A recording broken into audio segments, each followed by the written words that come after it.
Orthodoxy and the Religion of the Future by Father Seraphim Rose. Chapter 4. Eastern Meditation Invades Christianity.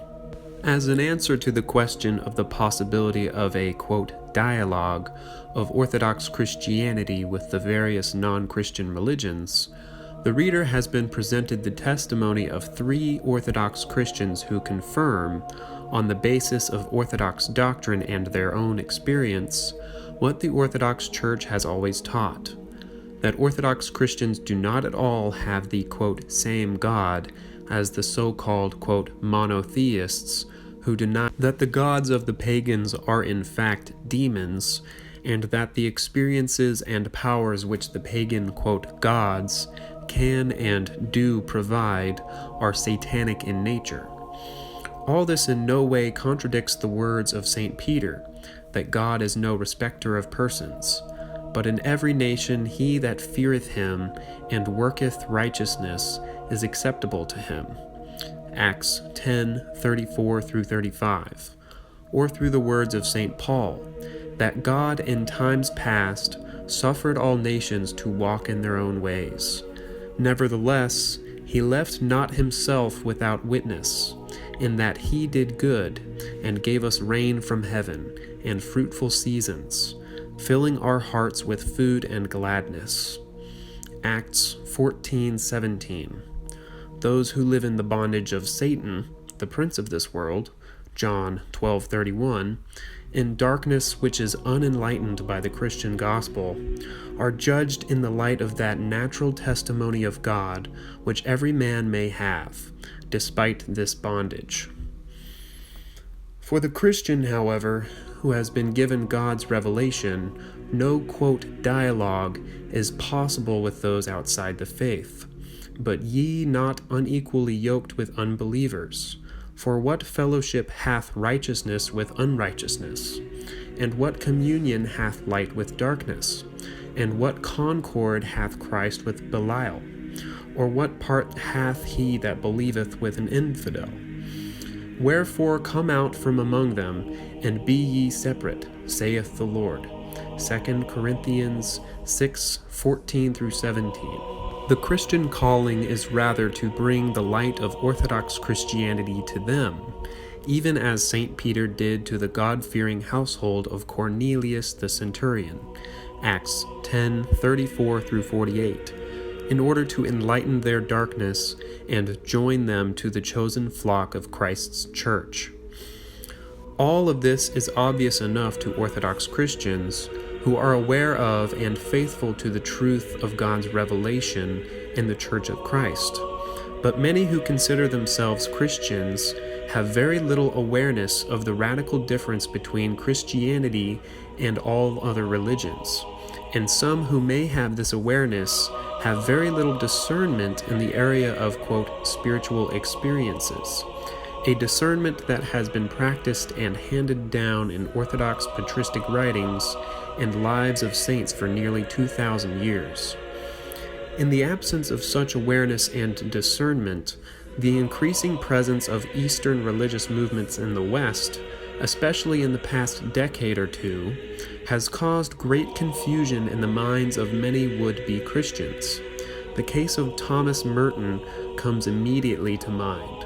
A sincere convert to Roman Catholicism and Catholic monasticism some 40 years ago, long before the radical reforms of Vatican II.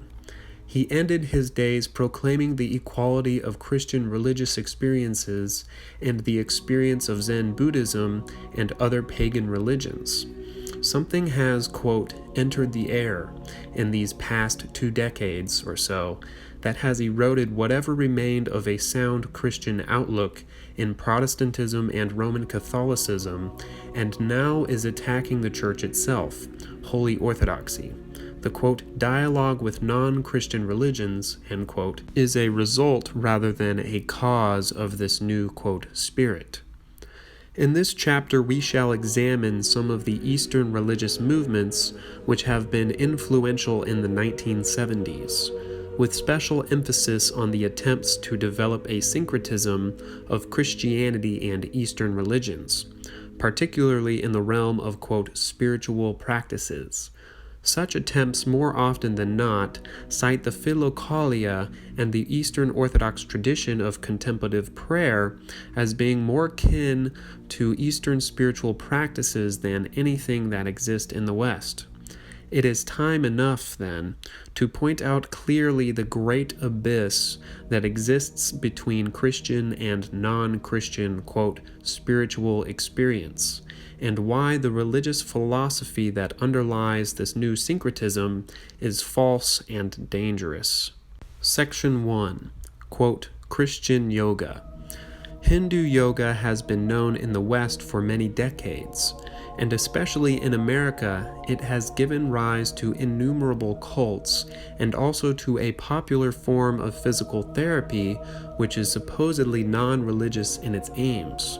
Nearly 20 years ago, a French Benedictine monk wrote of his experiences in making yoga a, quote, Christian discipline.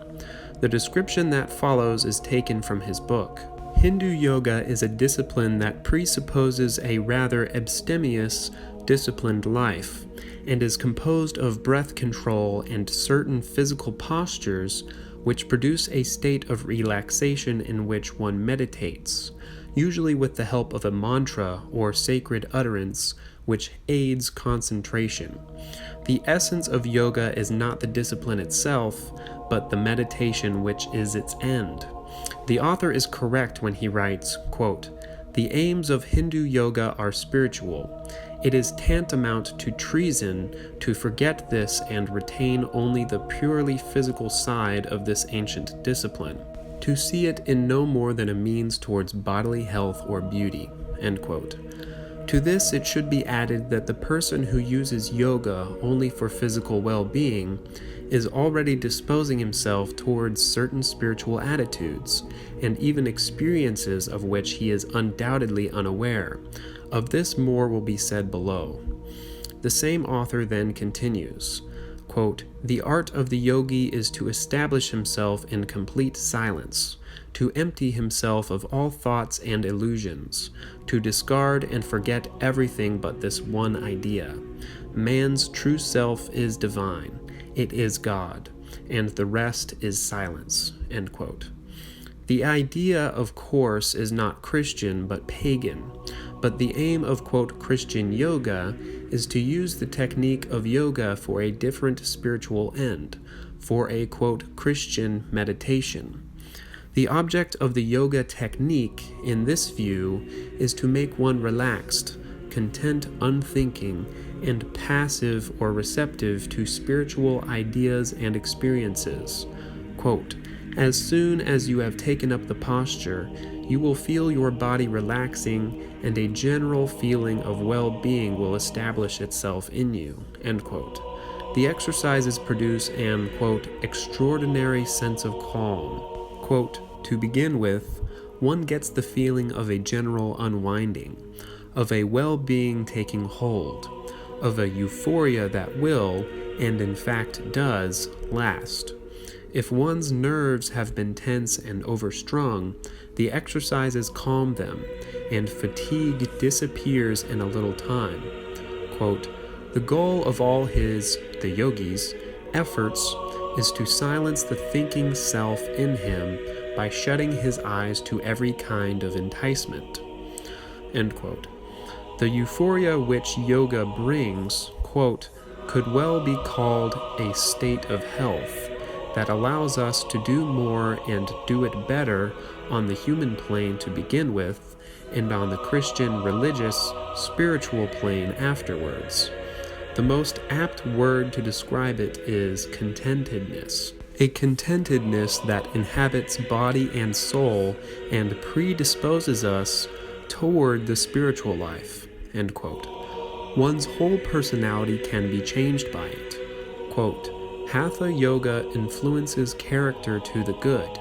One man, after some weeks of practice, admits he no longer knows himself, and everyone notices a change in his bearing and reaction.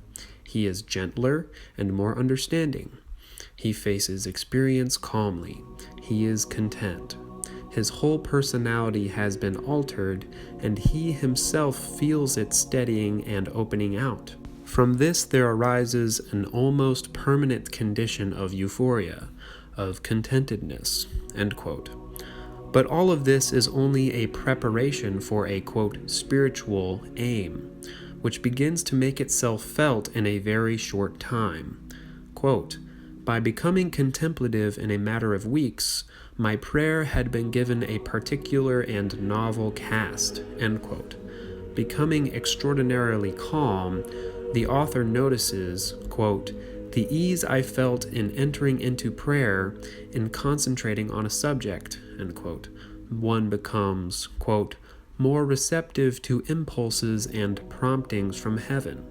Quote, "The practice of yoga makes for increased suppleness and receptivity, and thus for openness to those personal exchanges between God and the soul that mark the way of the mystical life." End quote. Even for the, quote, "apprentice yogi, prayer becomes, quote, sweet and, quote, embraces the whole of man," end quote. One is relaxed and, quote, "ready to tremble at the touch of the Holy Ghost, to receive and welcome what God in his goodness thinks fit to let us experience." Quote, "We shall be making our being ready to be taken, to be seized. And this is surely one of the forms, in fact the highest of Christian contemplation." End quote. Quote, "Every day the exercises, and indeed the whole ascetic discipline of my yoga, make it easier for the grace of Christ to flow in me. I feel my hunger for God growing, and my thirst for righteousness, and my desire to be a Christian in the full strength of the word." End quote. Anyone who understands the nature of prelest or spiritual deception will recognize in this description of, quote, "Christian yoga," precisely the characteristics of those who have gone spiritually astray, whether into pagan religious experiences or sectarian, quote, "Christian experiences. The same striving for, quote, "holy and divine feelings," the same openness and willingness to be, quote, "seized by a spirit," the same seeking not for God but for, quote, "spiritual consolations," the same self-intoxication which is mistaken for a, quote, "state of grace," the same incredible ease with which one becomes, quote, "contemplative" or, quote, "mystical," the same, quote, "mystical revelations" and pseudo-spiritual states. These are all common characteristics of all who are in this particular state of spiritual deception. But the author of Christian Yoga, being a Benedictine monk, adds some particular, quote, "meditations," which reveal him as fully in the spirit of the Roman Catholic, quote, "meditation" of recent centuries, with its free play of fantasies on Christian themes. Thus, for example, having meditated on a theme of the Christian Eve Mass, he begins to see the child in the arms of his mother. Quote, "I gaze, nothing more.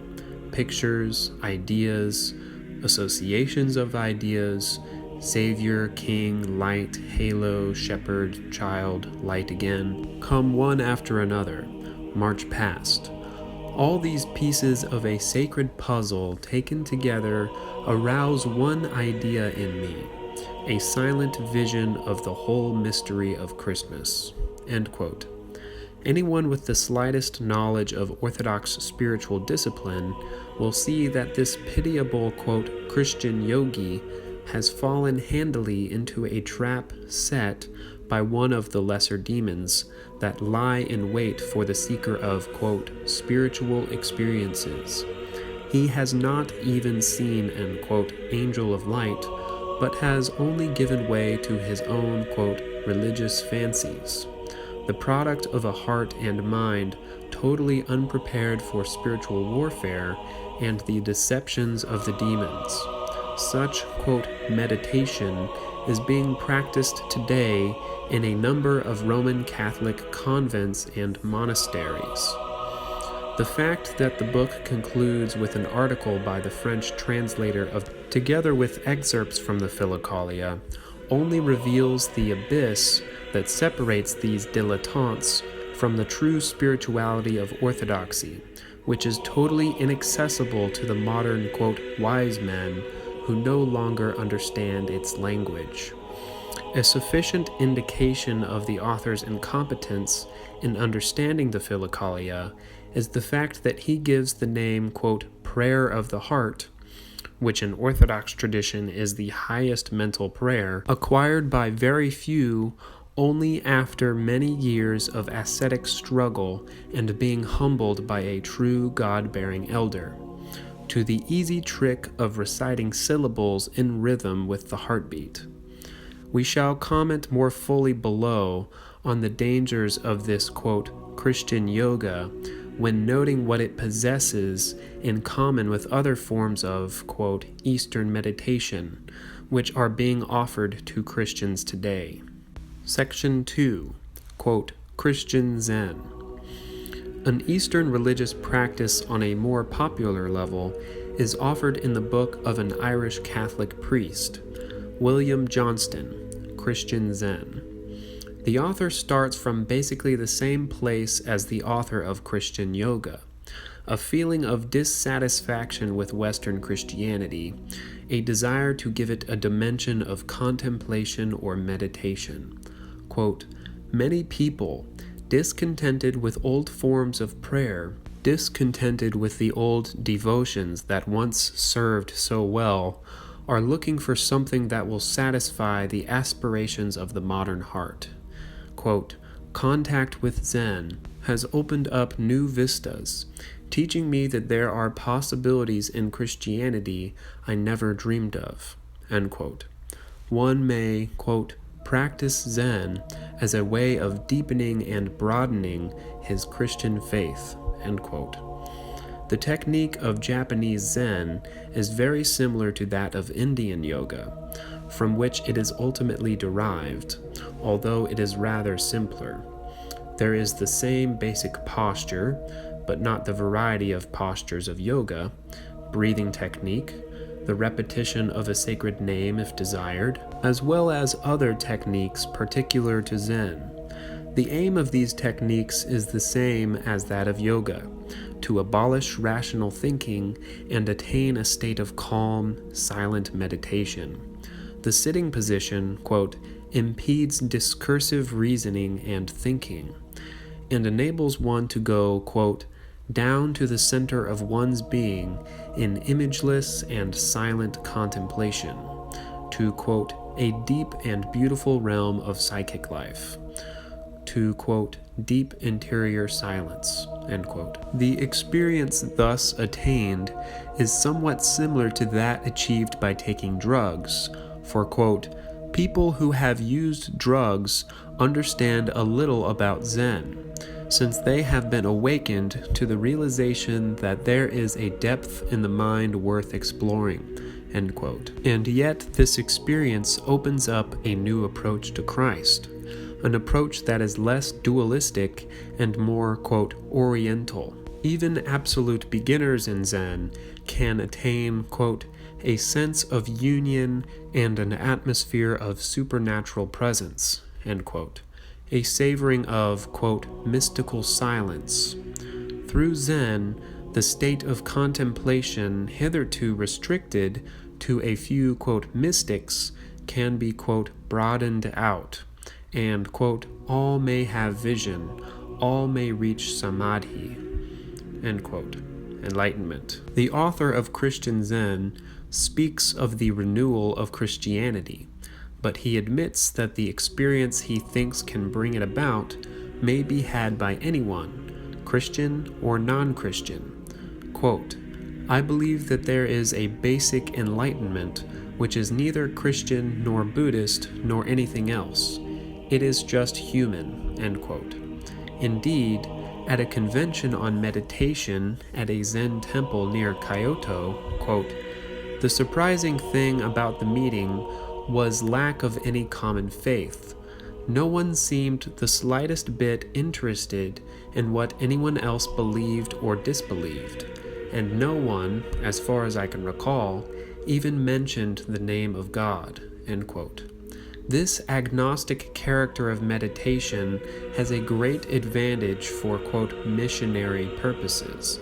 For, quote, "in this way, meditation can be taught to people who have little faith, to those who are troubled in conscience or fear that God is dead. Such people can always sit and breathe. For them, meditation becomes a search, and I have found that people who begin to search in this way eventually find God. Not the anthropomorphic God they have rejected, but the great being in whom we live, move, and are." End quote. The author's description of the Zen, quote, enlightenment experience reveals its basic identity with the, quote, cosmic experience provided by shamanism and many pagan religions. Quote, "I myself believe that within us are locked up torrents and torrents of joy that can be released by meditation. Sometimes they will burst through with incredible force, flooding the personality with an extraordinary happiness that comes from one knows not where." End quote. Interestingly, the author, on returning to America after 20 years in Japan, found this experience to be very close to the Pentecostal experience, and he himself received the, quote, baptism of the Spirit at a, quote, charismatic meeting. The author concluded, quote, "Returning to the Pentecostal meeting, it seems to me that the imposition of hands, the prayers of the people, the charity of the community, these can be forces that release the psychic power that brings enlightenment to the person who has been consistently practicing zazen." End quote. We shall examine in the 7th chapter of this book the nature of the Pentecostal or, quote, charismatic experience. Little need be said in criticism of these views. They are basically the same as those of the author of Christian Yoga, only less esoteric and more popular.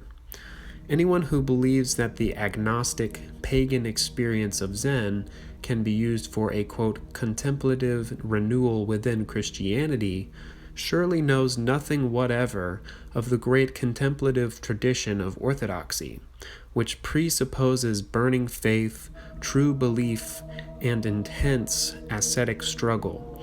And yet the same author does not hesitate to drag the Philokalia and the, quote, great Orthodox schools into his narrative, stating that they also lead to the condition of, quote, contemplative silence and peace, and are an example of, quote, Zen within the Christian tradition. And he advocates the use of the prayer of Jesus during Zen meditation for those who wish this.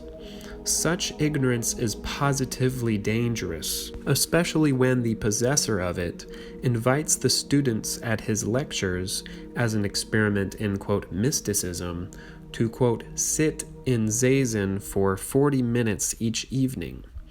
How many sincere, misguided false prophets there are in the world today, each thinking he is bringing benefit to his fellow men, instead of an invitation to psychic and spiritual disaster.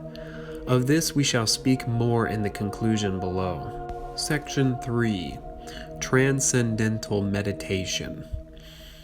The technique of Eastern meditation known as, quote, Transcendental Meditation, or, quote, TM for short, has attained such popularity in a few years, especially in America, and is advocated in such an outrageously flippant tone that any serious student of contemporary religious currents will be inclined at first to dismiss it as merely an overinflated product of American advertising and showmanship. But this would be a mistake, for in its serious claims, it does not differ markedly from yoga and Zen, and a close look at its techniques reveals it as perhaps more authentically, quote, Eastern than either of the somewhat artificial syncretisms, quote, Christian yoga and, quote, Christian Zen. According to one standard account of this movement, quote, Transcendental Meditation was brought to America, where it has had its most spectacular success, by a rather, quote, unorthodox Indian yogi, Maharishi Mahesh Yogi, and began to grow noticeably about 1961. In 1967, it received widespread publicity when the popular singers known as the, quote, Beatles were converted to it and gave up drugs, but they soon abandoned the movement, although they continued to meditate. And the Maharishi hit his low point in the next year when his American tour, together with another convert singing group called the, quote, Beach Boys, was abandoned as a financial failure. The movement itself, however, continued to grow. By 1971, there were some 100,000 meditators following it, with 2,000 specially trained instructors, making it already by far the largest movement of, quote, Eastern spirituality in America. In 1975, the movement reached its peak, with about 40,000 trainees a month and upwards of 600,000 followers in all. During these years, it was widely used in the army, public schools, prisons, hospitals, and by church groups, including parishes of the Greek Archdiocese in America, as a supposedly neutral form of, quote, mental therapy, which is compatible with any kind of religious belief or practice. The, quote, TM course is one especially tailored to the technique, just like brushing your teeth. The Maharishi has been strongly criticized by other Hindu yogis for cheapening the long tradition of yoga in India by making this esoteric practice available to the masses for money. The charge in 1975 was $125 for the course, $65 for college students, and progressively less for high school, junior high school, and very young children. In its aims, presuppositions, and results, quote, TM does not differ markedly from, quote, Christian yoga or, quote, Christian Zen. It differs from them chiefly in the simplicity of its techniques and of its whole philosophy, and in the ease with which its results are attained. Like them, quote, TM does not require any belief, understanding, moral code, or even agreement with the ideas and philosophy, end quote. It is a technique, pure and simple, which, quote, is based on the natural tendency of the mind to move toward greater happiness and pleasure. During transcendental meditation, your mind is expected to follow whatever is most natural and most pleasant. Quote, Transcendental meditation is a practice first and a theory afterwards. It is essential at the beginning that an individual does not think intellectually at all, end quote. The technique which the Maharishi has devised is invariably the same at all, quote, TM centers throughout the world. After 2 introductory lectures, one pays the fee and then comes for, quote, initiation, bringing with him a seemingly strange collection of articles, always the same: 3 pieces of sweet fruit, at least 6 fresh flowers, and a clean handkerchief. These are placed in a basket and taken to the small, quote, initiation room, where they are placed on a table before a portrait of the Maharishi's guru, from whom he received his initiation into yoga. On the same table, a candle and incense are burning. The disciple is alone in the room with his teacher, who is himself required to have received initiation and to have been instructed by the Maharishi personally. The ceremony before the portrait lasts for half an hour and is composed of soft singing in Sanskrit, with meaning unknown to the initiate, and a chanting of the names of past, quote, masters of yoga. At the end of the ceremony, the initiate is given a, quote, mantra, a secret Sanskrit word which he is to repeat ceaselessly during meditation, and which no one is to know except his teacher. The English translation of this ceremony is never revealed to initiates. It is available only to teachers and initiators themselves. It is contained in an unpublished handbook called, quote, The Holy Tradition, and its text has now been printed by the, quote, Spiritual Counterfeits Project in Berkeley as a separate pamphlet.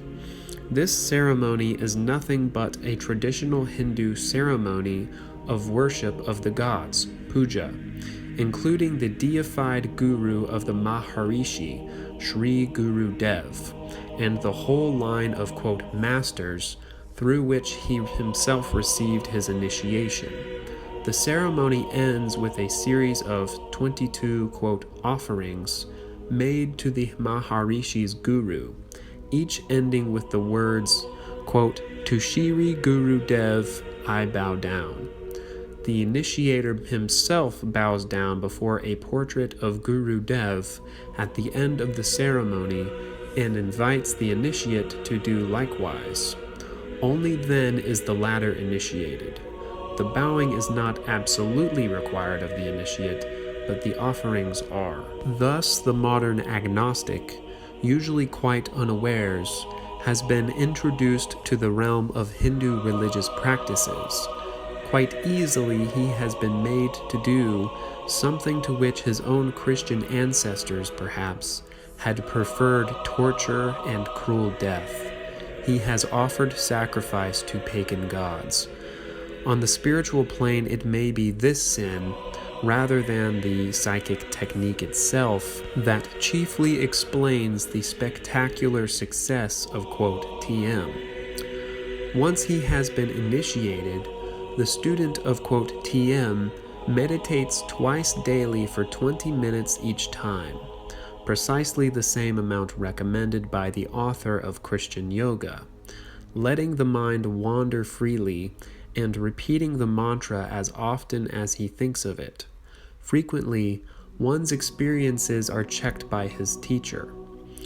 Quite soon, even on the first attempt, one begins to enter a new level of consciousness, which is neither sleep nor wakefulness, the state of, quote, Transcendental Meditation. Quote, Transcendental Meditation produces a state of consciousness unlike anything we've known before, and the closest to that state of Zen developed after many years of intense study. Quote, in contrast to the years that must be spent to master other religious disciplines and yoga, which offers the same results that TM proponents claim, teachers say TM can be taught in a matter of minutes, end quote. Some who have experienced it describe it as a, quote, state of fulfillment, similar to some drug experiences, but the Maharishi himself describes it in traditional Hindu terms. Quote, this state lies beyond all seeing, hearing, touching, smelling, and tasting, beyond all thinking and feeling. This state of the unmanifested, absolute, pure consciousness of being is the ultimate state of life. Quote, when an individual has developed the ability to bring this deep state to the conscious level on a permanent basis, he is said to have reached cosmic consciousness, the goal of all meditators, end quote.